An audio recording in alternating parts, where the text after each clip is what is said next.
It is indeed WCCS 101.1 FM, AM 1160, WCCSradio.com. Good morning to you. It is a Tuesday morning on the way today to 74 degrees, 65 in downtown Indiana right now. We've had some sun, not enough. I need more. Miko. More sunshine, please. Yes, second that. Dr. Miko Rose is with us this morning, IUP's proposed College of Osteopathic Medicine, and I want to talk to her about a summit that she was at in Philadelphia last week. Our visit presented by Marcus and Mack, voted best law firm and best personal injury lawyer 3 years in a row in the Best of Indiana County contest. Visit them online at marcusandmack.com. I said before that it might surprise you what you told them at the summit last week, but I guess really the surprise is that it was an economic development summit, and you were there. Yes. Making the connection between the proposed College of Osteopathic Medicine, rural healthcare as a whole, and the economics of a society and of really Western Pennsylvania, because we're a very, very rural area of the country. Exactly, and hosted by the Federal Reserve Bank, nonetheless. Yeah. So make that connection for us this morning. Yes, Senator Pittman has talked a lot about EDS and MEDS as one of the initiatives, not just in Indiana County, but through the Commonwealth, as a way to create economic development, right? So EDS being education, promoting educational opportunities for youth through pipelines, workforce development, and then MEDS healthcare and healthcare development. When we have good schools, when we have good healthcare, people will want to move here, they'll want to stay, and it will help continual economic growth, right? We see in some of the rural regions throughout the Commonwealth that are at risk of decline and declining population where, fortunately in Indiana County, we've been very blessed. We've got the EDS and MEDS, and we've really got it down to an incredible economic science, as you've referenced. So the exciting thing, you and I have been having conversations a couple of times now about the development of the proposed College of Osteopathic Medicine. Can't wait to drop the proposed. I can't wait right? Is that we're really building this infrastructure towards that aspect of the meds, right? So that we can create a future workforce pipeline development of future physicians, right? Recruiting people at the high schools, letting folks know in Indiana County and our surrounding regions, hey, you may not have ever considered a career as a physician, but you've got what it takes. And we know that because there isn't a medical school right nearby, people may not have considered it. Yeah. We hope that very soon we'll be able to change that and shift the tide so that students who never would have considered careers in medicine will become physicians, right? Because we need a lot more physicians. And so that will help, that reference to EDS and MEDS, right? Like help bolster education and the infrastructure, because when we have new programs, we know that attracts more students. Medical schools especially have some incredible models for attracting new students. And then we'll also eventually support the infrastructure of healthcare by bringing in much needed physicians, ideally and eventually in a couple of years from our hometown. So we have this grow your own model. What happens with the economic development of that is that, it's not just the med students. At full mast, we will have 120 students per class per year. And at full enrollment, that's 480 new students. Wow. Right. And here's the thing, because it's a medical school, those students, it's a graduate program. They bring families. They need more services. They're going to need dry cleaning to be able to go to their clinical rotations and their volunteer roles. They're going to need haircuts. They're going to need all the things that we so enjoy in Indiana County for our day-to-day life. And that's going to build the infrastructure. We will also have physicians that will be recruiting and hiring from all over the country, because we'll have specialty needed classes that will need to be taught by instructors. We'll obviously pull in some local folks who are very interested already in teaching and have been behind the scenes helping build the infrastructure of the school. We'll also have folks that we'll be bringing from all around the country. So that will also help this influx that we need to create of more physicians in the county and in the communities right now. A lot of those families as well are going to come in, and they're not an entire family of medical professionals. Yes. There are other jobs. Exactly. And they certainly would be able to fill those other jobs. Exactly. So each physician creates, on average in a rural community, 8 to 11 brand new jobs, right? Because it's not just the physician.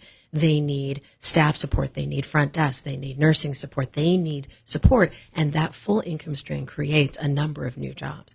In addition, those med students, they come just like I came to Indiana County when you, Josh, welcomed me to the town. I came with my daughter. I came with my wife. We needed all the things that a family needs in an infrastructure. My daughter enrolled in the high school. We enrolled in both of the dance studios. You know, these are things that as families come, they support the economic aspects of the town by enrolling and engaging and becoming an active, live part of the community, which both our medical students and our future faculty will do. I want to talk about osteopathic medicine. You know, there's MDs and then there's osteopathic medicine. And I think osteopathic medicine really is a good fit for rural communities, isn't it?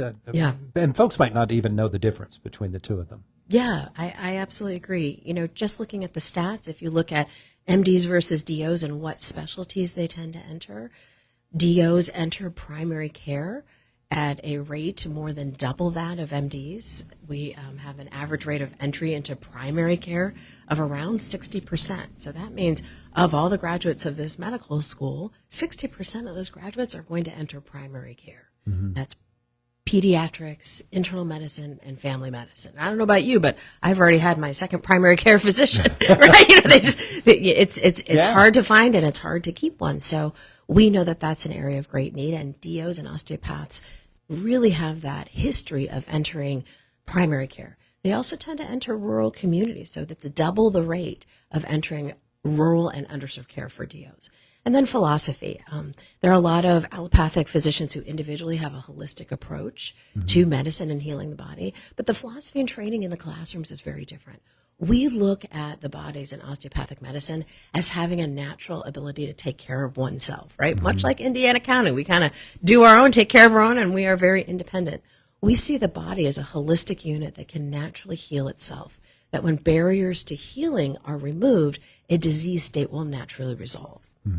Everything around our treatment stems from that, fundamentally, in an osteopathic philosophy. So rather than giving medications first, we look at lifestyle modifications. We look at interventions on community levels, at social levels.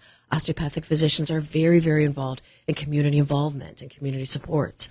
So this is an aspect that, like you're referencing, osteopathic physicians are holistic. They're community-oriented. They're primary care-driven. And they tend to lead with heart and service first. And connection is another important area. Empathy, compassion, on national scales. In a study that I actually was one of the lead participants of creating and on the advisory board of one of the largest compassion and empathy studies in the nation of medical schools, osteopathic students scored with statistical significance an entire point higher on empathy and compassion measures than their MD allopathic student counterparts, right? So it's kind of apples and oranges. It's not saying that one is better than the other, but certainly a different approach that is service-oriented and compassion and empathy-focused first, holistic approaches to medicine that we feel really fits Indiana County and our surrounding rural communities. When you are designing a program, and this is a program that's starting from the ground up at It IOP. is. When you're designing a program, and that is the approach that you're taking, I know it's a very exciting thing from the outside looking in, but from the inside, as you're putting this all together, you and everybody else that's involved in this, it has to be really, you know, there are doors that open that probably don't open in an MD field, for instance. But with the DO program, that, you know, here comes something that we can go down an entirely different hallway here. We can. And starting from ground up, seeds aren't going to grow if the ground isn't fertile. And we could not have more fertile soil and community support for growing seeds and having this grow your own homegrown grassroots initiative with the fertile grounds, if you will, of the community of Indiana County. We could not be more fortunate. We've got Steve Wolf at IRMC. President Driscoll has had phenomenal leadership, not just in Indiana County, but throughout the Commonwealth. We have support of Secretary of Human Services, the Department of Health, all throughout the Commonwealth. We have bipartisan support. I mean, this is an incredible community in town to be supporting this initiative. So, yes, we're starting from ground up. The ground's really good to be able to start this. And the community support that we had, even at the Federal Reserve Summit, it was phenomenal. You know, we have the infrastructure of community support that I've never seen anything like this in medical education nationally. Clinics, community hospitals, independent private medical groups have been coming to us saying, how can we help? We would love to train your future students. Yeah. So we've been very lucky. Wow, certainly have. When we think about starting this at IUP, and the idea that something could come to this community that is this grand of a scale, and the potential for it, the way that you describe others coming and saying, what can we do to become a part of this effort? How can we help this come to be? All of the different medical facilities that have signed on to become a part of this as well. Yes. It all comes together into one big, very, very nicely fit together jigsaw puzzle, doesn't it? It really does. Yeah. All lights are shining on Indiana County, and it's incredible to be a part of it. So let's think a little bit about, because people keep, you said yourself, I can't wait to drop that proposed word. Really can't, yes. It is an actual process that must be followed through. And IUP has actually accelerated that process. Yes. So we spoke with the national accreditors, and the first week that I was here, I set up a meeting with one of the liaison who is now a vice president of the COCA accreditation, so the National Osteopathic Accreditation Association of the United States Medical Schools affiliate accreditation. And I asked him, what is just theoretically, what is the fastest timeline that one could initiate for approval of a medical school? And he mapped it out. And so far, knock on wood, that's the time that we're going on. We will be cautiously optimistic and continually leaning ever more towards optimistic. And at the same time, you're going to make sure that every single thing is absolutely the way that you want it to be. Yes. So one fun little secret about physicians in general is we have all these personality traits and types. And physicians in general tend to have these, what we call like OCD, very detail-oriented personality traits, right? Like for most of us, not quite to the full point of diagnosis of needing like psychiatric meds, but we tend to be very detail-oriented, right? Just personalities that we wouldn't want a brain surgeon to not be extraordinarily detail-oriented. Sure. And so I've compiled a team with incredible support from IUP that we are all very detail-oriented and very vision-driven. So every member of our team is extraordinarily detail oriented. So it's important to have both that high 30,000 foot view of where we want to go and then that fastidious detail orientation and follow through. Fortunately for all of the team, we have both. Well, like everybody else, we can't wait to see people in lab coats walking all over that IUP campus. Yes, the white coat ceremony. That's in that 30,000 foot vision. Yes, absolutely. It is going to be something to see unfold, and it is not all that far away from happening at IUP. That's our hope, and that's our plan. Well, thank you for coming in. We love to get updates, but particularly in this case, I wanted to learn the economic aspect, that angle of it, that I think is a really important part of the formula. It really is. And it's something that when people think about a medical school, they think about medical students, eventually more doctors. I think people don't really realize some very solid economic models of how when a medical school enters a rural region and is established, the incredible economic infrastructure that it develops and has demonstrated. Some statistics include a $63 to $65 million of annual income per year that are brought to the region and area.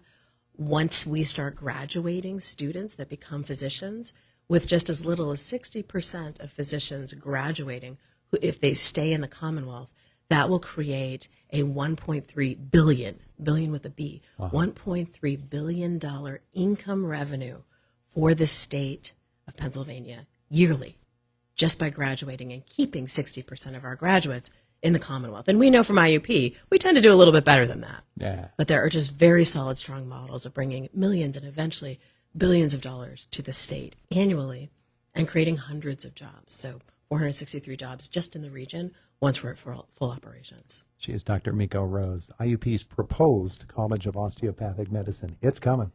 Thank you so much. Thank you for having us. It is the voice of Indiana County. It's WCCS 101.1 FM, AM 1160, WCCSradio.com. And coming up, Matt, in the WCCS newsroom, there's something called Fam Jam that is coming to Mack Park this coming weekend. We're going to learn about that in our next half hour. Boomer Sports Next, brought to you by S&T Bank, People Forward Banking.